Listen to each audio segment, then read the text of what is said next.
Friends, our bilateral partnership with Kenya, we have a lot to celebrate. Our ties are on an upward trajectory following the state visit of Honorable President William Ruto to India in December 2023. Our leaders have raised the bar and the ambition for our partnership and reaffirmed its value to both our people. India already counts among Kenya's largest trading partners, investors, and sources of inbound tourism. In the coming months, we'll work closely with our Kenyan partners to accelerate initiatives across multiple sectors, including in agriculture, technology, space, healthcare, education, and commerce. We hope to support stronger investment flows as more Indian companies invest in the promise of Kenya and East Africa. We ourselves are bullish about the future of Kenya. The establishment of an India-Kenya Business Council in November last year provides an industry platform to push this agenda. Our partnership with Kenya is more than that, though. Together with shared prosperity, shared security is a key pillar for a durable partnership. As countries linked by the Indian Ocean, we have stakes in the peace, security of this region and a rules-based international order, giving us every reason to work with Kenya and other partners who seek a more fair and cooperative world order. With Kenya, we also have the long-standing affinity of our intertwined past to draw upon in building our shared future. The Indian origin Kenyans, and many of whose stellar representatives are here with us tonight, tell a living story about our contacts that precedes the independence of both countries. The Indian origin Kenyan community adds to Kenya's strength and resilience, making Kenya what it is today, a place where every people, religion, food, and tradition can be found, making up a colorful and resilient national tapestry. For us, in India, they're also a bridge of friendship and understanding between India and Kenya that we deeply value.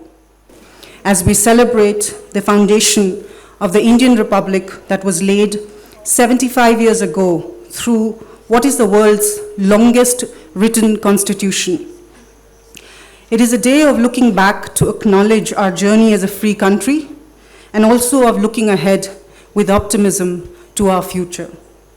And equally, of celebrating the principles of liberty, equality, justice, fraternity, and rule of law that underpin the social compact etched in our hearts and in our Constitution.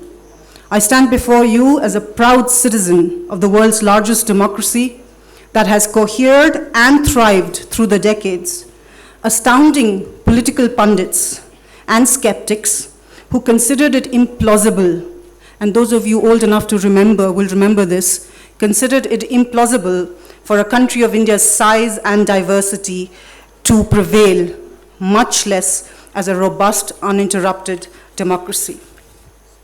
And it makes us happy that you, our friends and partners in Kenya, are here to celebrate this day with us today.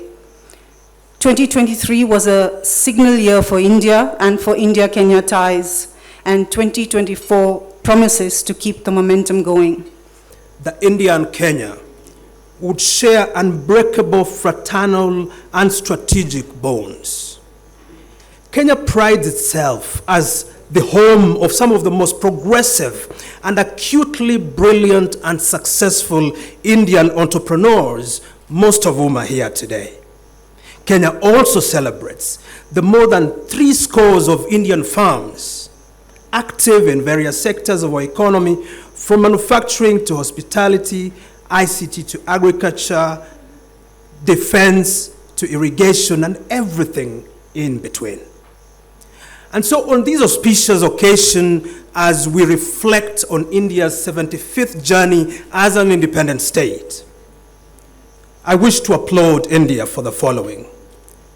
India has been and continues to be the largest, enduring, most successful, vibrant democracy in the world.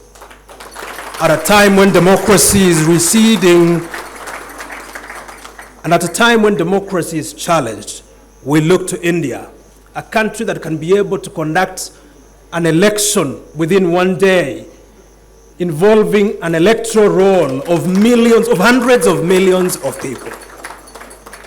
I applaud India as a technology powerhouse whose innovation now includes its solar exploration missions.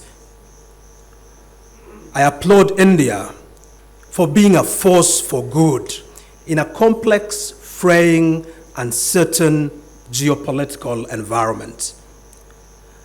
And as for Kenya and India relations, as my dear sister has mentioned, we can be certain that our fraternal bonds, our people-to-people friendship, our shared values of openness and democracy, and the visions of our leaders will not only shape the trajectory of our partnership, but will endure and serve our turn long after we are gone.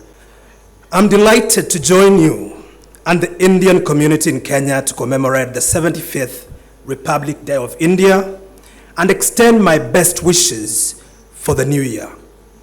I'm honored to join in celebrating this significant day, which represents India's constitutional transition to the sovereign, democratic, and republic state we know today. This joyous occasion honors a significant chapter in India's rich history and underscores the enduring friendship and resiliency of the Indian nation. High Commissioner Namgyar, it seems to me that Kenya and India solidarity has gone through at least what I would call 4 epochs. India was present, it seems, at the very founding of our state, when its laws, particularly the Indian Transfer of Property Act of 1882, were made applicable to the nascent Kenyan protectorate by dint of the Judicature Act. These laws formed the backbone of Kenya's property system, and its impact reverberates to the present. Second is the history of the Kenya-Uganda Railway, the lifeblood of our economy, especially during the colonial and immediate post-colonial period, continues to speak to the solidarity that endures. This railway system opened up the hinterland, made it possible to convey cargo and ferry people across vast terrains of our territory from Mombasa to Kisumu and onto steamships across Lake Victoria into Uganda, making possible mutual exchanges and trade.